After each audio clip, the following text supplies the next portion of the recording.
Doctor Mizanur Rahman Azhari আজকে দেশে আসছে। কক্সবাজারে সর্বপ্রথম প্রোগ্রাম, প্রায় 15 লক্ষ লোক হয়েছে। ধারণা করা হইতেছে আরো বেশি। 15 লক্ষ লোক একটা মাহফিলে। আমি কোনো আলোচনা করব না, অন্য কোনো অ্যাঙ্গেলের কোনো কথা বলবো না। যোগ্য মানুষ সে যেই হোক যোগ্য। আজকে অযোগ্য মানুষের কারণে আমাদের দেশটার এই অবস্থা। যোগ্য মানুষ সে যে কেউই হোক তার প্রশংসা করা লাগবে। আমরা ওয়েলকাম জানাই, আমরা স্বাগত জানাই। এই তাফসীরের অঙ্গনে, এই বাংলাদেশের পূর্ণভূমি ইসলামী অঙ্গনে এই জাতীয় মানুষের প্রয়োজন আছে।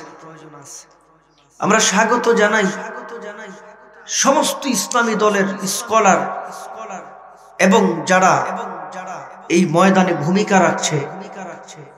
মনের সমস্ত ঘৃণা, মনের সমস্ত হিংসা বিদ্বেষ দূর করে আমরা আগামীর বাংলাদেশ একসাথে চলতে চাই। সকলে জোরে কোন কথা ঠিক কিনা?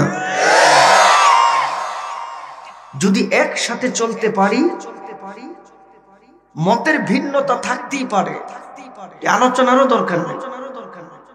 যদি একসাথে চলতে পারি, বাংলাদেশ যে মুসলমানের দেশ, বাংলাদেশ যে ইসলাম প্রিয় মানুষের দেশ, এই দেশে নামাজের সময় হলে যে চতুর্দিক থেকে শুধু আল্লাহু আকবারের আওয়াজ হয়, তাহলে সেই আমাদের কাঙ্ক্ষিত লক্ষ্যে আমরা পৌঁছতে পারবো।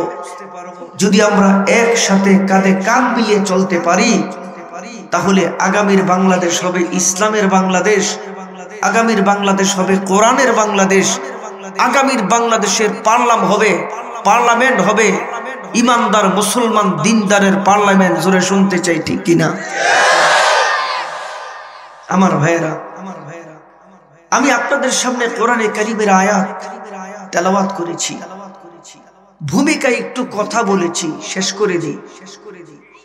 এই নুরানি বক্তব্য এটা যদি আরো বড় হয়, এখানে যদি আবাসিক ব্যবস্থা হয়, হেফজখানায় যদি রূপান্তরিত হয়, আপনাদের ধারণা নেই। একটা হেফজখানায় একটা বাচ্চা যখন হেফজ পড়ে, সমস্ত মানুষ যখন তাহাজ্জুদের সময় গভীর রাতে ঘুমায় থাকে, ওই ছোট্ট বাচ্চাটা, নাবালক বাচ্চাটা কোরআনে কারীম খুলে খুলে কোরআন মুখস্থ করার জন্য কোরআন তেলাওয়াত করে। খালিউ জেহেন, ব্রেন থাকে তখন খালি, পরিষ্কার, যা পড়ে তাই মুখস্থ হয়। গোটা পৃথিবীর মানচিত্রে লাল সবুজের পতাকা, গোটা পৃথিবীর মানচিত্রে বাংলাদেশের পতাকা আমরা অন্য কোন জিনিস দিয়ে অর্জন করতে পারি নাই। আমরা গোটা পৃথিবীর মানচিত্রে লাল সবুজের পতাকাটা জায়গা করে দিয়েছি শুধুমাত্র একটা কারণে, সেটা হচ্ছে আল্লাহ পাকের কোরআন। আমরা অন্য কোন জিনিস দিয়ে গোটা পৃথিবীর মানচিত্রে জায়গা করতে পারি নাই। আগে আমরা মনে করতাম যে দূর, ক্রিকেট খেলে রাষ্ট্রের টাকা খরচ হয়, ফুটবল খেলে সরকারের টাকা খরচ হয়। এখন হিসাব করে দিই না, এই টাকা আমার, এই টাকা আপনার, এই টাকা আপনার ঘামের আমার ঘামের টাকা পয়সা দিয়া ক্রিকেট আর ফুটবল খেলে বিশ্বকাপ পাইলাম না। টাকাগুলি কই গেল? সামনের বাংলাদেশ, আবারও বলছি, সামনের বাংলাদেশ একটু ভিন্ন বাংলাদেশ। আগামীর বাংলাদেশে আমার ঘামের টাকা, আপনার ঘামের টাকা যদি কোথাও খরচ করে, পাই টু পাই হিসাব দিতে হবে। ক্রিকেট খেলবেন খেলেন, কাপ আনতে হইব। ফুটবল খেলবেন খেলেন, কাপ লাগবো, আমাগো বিশ্বকাপ লাগবো। যদি বিশ্ব জয় করতে না পারেন, এই খেলার আমাকে দরকার নেই। রাষ্ট্রের টাকা পয়সা খরচ করে বিশ্ব জয় করতে পারেন না, আর আমরা বাংলাদেশের ছোট্ট ছোট্ট বাচ্চারা, কোরআনের পাখিরা গোটা পৃথিবীরে জানাই দিছেন, আমরা রাষ্ট্রের পয়সা ছাড়া, রাষ্ট্রের অর্থ খরচ করা ছাড়া, আমরা এলাকায় এলাকায় টাকা উঠায়া, চাঁদা উঠায়া, আমরা কোরআনের পিছনে মেহনত করে 103টা রাষ্ট্র, 77 আমরা ক্রিকেট ফুটবল দিয়া না পারলেও সব জেনে রাখো, আমরা বাংলাদেশের মানুষ কোরআন দিয়া শ্রেষ্ঠ জোরে শুনতে চাই, ঠিক কিনা? কোরআন দিয়া জয় করছি আমরা পৃথিবী। আপনারা খুশি না বেজার? এই যে আর্জেন্টিনা চিনেন কেমন? ফুটবলের কারণে। ব্রাজিল চিনেন কেমন? ফুটবলের কারণে। ওইটা দিয়া বিশ্বে জয় করছে। অস্ট্রেলিয়া চিনেন কেমনে? ক্রিকেট দিয়া। আমাকে বলাবেন না জার্সি মার্সি বিন্দা ঘুরে, তাইলে ঘটনা কি? আমরা কোরআন দিয়ে গোটা পৃথিবী জয় করতে চাই।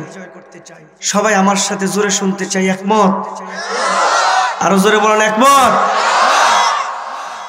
এবার আসেন আর একটু কথা শেষ করে আমি আমার ওয়াজের মধ্যে ঢুকবো। এদিকে ওয়াজ না যেটি কইতেছি, এডিও ওয়াজ, তবে একটা সাবজেক্ট আছে আমার ছোট্ট। ইন্নাল্লাযীনা ক্বালু রাব্বুনাল্লাহ সুম্মা ইসতাকামু তাতানাজ্জালু আলাইহিমুল মালাইকা আল্লা তাখাফু ওয়া লা তাহজানু ওয়া আবশিরু বিল জান্নাতিল্লাতী কুনতুম তুআদুন।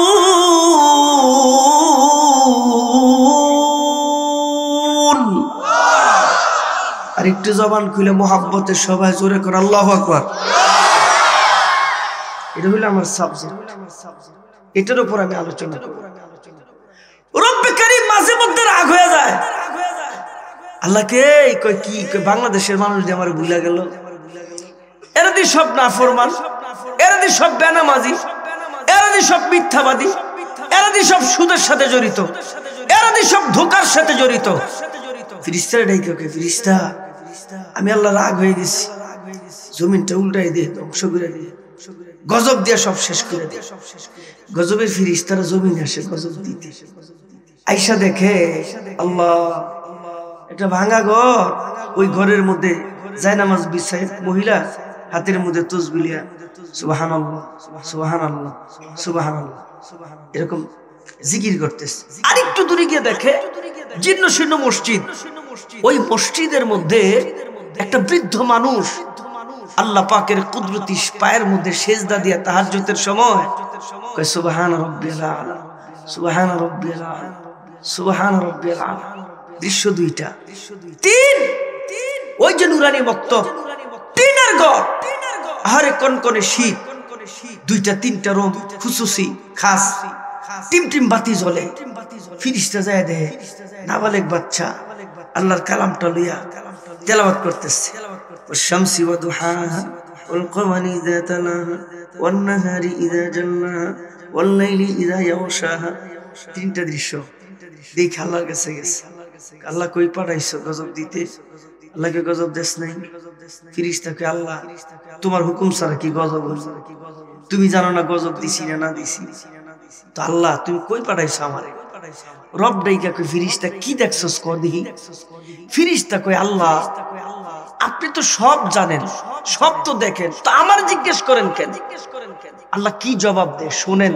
আল্লাহ কয় ও ফেরেশতা আমি তোর জবানে আমার বান্দার প্রশংসা শুনতে, আল্লাহ কয় ও ফেরেশতা আমি তোমার জবানে আমার বান্দার প্রশংসা শুনতে আমি আল্লাহর বড় ভালো লাগে। হয় নাই জোরে কোন। এবার ডাক দেখে ফেরেশতা বল কি দেখছো? বলে আল্লাহ জীর্ণ শীর্ণ ঘর, জায়নামাজ বিছানো, মহিলাটা তাসবিহ লইয়া আল্লাহ আল্লাহ কয়। আর একটু দূরে তাকায়া তাকায়া দেখি জীর্ণ শীর্ণ মসজিদ, বৃদ্ধ মানুষ তাহাজ্জুদের সিজদা দিয়া সুবহান রাব্বিয়াল আলা সুবহান রাব্বিয়াল আলা। রব্বে কারীম আর একটু দূরে গিয়া দেখি ছোট ছোট বাচ্চা কোরআনটারে খুইলা তোমার কোরআনের তেলাওয়াত করে। আর রহমান আল্লামাল কোরআন খলাকাল ইনসান আল্লামাহুল বায়ান। রব্বে কারীম বলেন সিদ্ধান্ত নেওয়ার মালিক আমি, সিদ্ধান্ত পরিবর্তন করার মালিক আমি। আল্লাহ বলেন আনজালা মিনাস সামাই মাআন ফাসালাত আওদিয়াতুম বিকদরিহা মাআন আই রাহমাতান। সমস্ত মুফাসসিররা বলেন আসমান থেকে যখন বৃষ্টি পড়ে, বৃষ্টি যখন নাজিল হয়, কেউ যদি একটা জগ রাখে জগ ভরে যায়, কেউ যদি গ্লাস রাখে গ্লাস ভরে যায়, কেউ যদি বালতি রাখে বালতি ভরে যায়, কেউ যদি ড্রাম রাখে বৃষ্টির পানি দিয়ে ড্রাম ভরে যায়। পার্থক্য কি? বলে পার্থক্য কইল ড্রামের তুলনায় ওই যে বালতিওয়ালা একটু কম পাইল, বালতির তুলনায় জগওয়ালা একটু কম পাইল, জগের তুলনায় গ্লাসওয়ালা একটু কম পাইল। আল্লাহ তাআলা প্রতিদিন রহমতের বৃষ্টি নাজিল করে। আল্লাহ বলেন আমার বান্দারা আমারে ভুলে গেছে, আমার বান্দারা নামাজ পড়ে না, আমার বান্দারা মিথ্যা বলে, আমার বান্দারা সুদের সাথে জড়িত, আমার বান্দারা ঘুষের সাথে জড়িত। আমি আল্লাহ রাগ হইয়া তোমারে গজব দিয়ে জমিনে পাঠাইছি। ও ফেরেশতা, সিদ্ধান্ত আমি আল্লাহ পরিবর্তন করে দিলাম। মান আয় রাহমাতান, আমি আল্লাহ ওই মহিলার জিকিরের কারণে, আমি আল্লাহ ওই যে বৃদ্ধ মানুষের সিজদার মধ্যে সুবহানাল্লাহ বলার কারণে, আমি আল্লাহ ওই যে মাদ্রাসার মধ্যে ছোট্ট বাচ্চা কোরআন তেলাওয়াতের কারণে সিদ্ধান্ত পরিবর্তন করে গোটা জমিনের মধ্যে আমি আল্লাহ বৃষ্টির মতো রহমত দিয়া ভইরা দিলাম। অল্প কিছু মানুষের উসিলায় ব্যাপক আকারে রহমত, অল্প কিছু ইবাদতের কারণে ব্যাপক আকারে রহমত। কালিমাওয়ালার কারণে আকাশ ঠিক থাকবে, কালিমাওয়ালার কারণে জমিন ঠিক থাকবে। কিন্তু শুধু এই কালিমাওয়ালাই তো জমিন ভোগ করবে না, কালিমাওয়ালাই তো শুধু আকাশের নিচে থাকবে না। হিন্দু, বৌদ্ধ, খ্রিস্টান, ইহুদি, নাসারা সবাই থাকবে। তো কালিমাওয়ালা যতদিন থাকবে আকাশ জমিন ঠিক থাকবে। তো উসিলা হলো কালিমাওয়ালা, আর ভোগ করবে সবাই। এটা মনে করেন না যে আমি আরামে ঘুমাই আল্লাহ তো আমারে ধরে না। হ্যাঁ, ওই যে কিছু আবেদদার থাকে তাদের কারণে আল্লাহ শান্তি দেয়। এই জন্য রব তারপরও বলে বান্দা আমি তোর জবানের দিকে তাকায় থাকি 99 বছর, আমি তোর জবানের দিকে তাকায় থাকি 100 বছর, আমার কাছে একটু তওবা কর বান্দা। আমি কাফেরের জবানেও তাকায় থাকি। বলে কেন?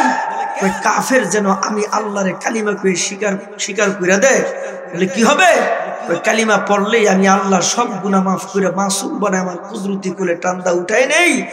আর যে গুনাহগার ওয় তওবা করলে আমি আল্লাহ ইউবাদদিলুল্লাহু সাইয়্যাতিহি, আল্লাহ বলেন আমি আল্লাহ তার সমস্ত গুনাহগুলি মাফ করে ওই গুনাহগুলিকে সওয়াবে রূপান্তরিত করে আমি তওবার খাতিরে আমার বান্দাকে টান দিয়ে আমার কুদরতি কোলে উঠাই নিই।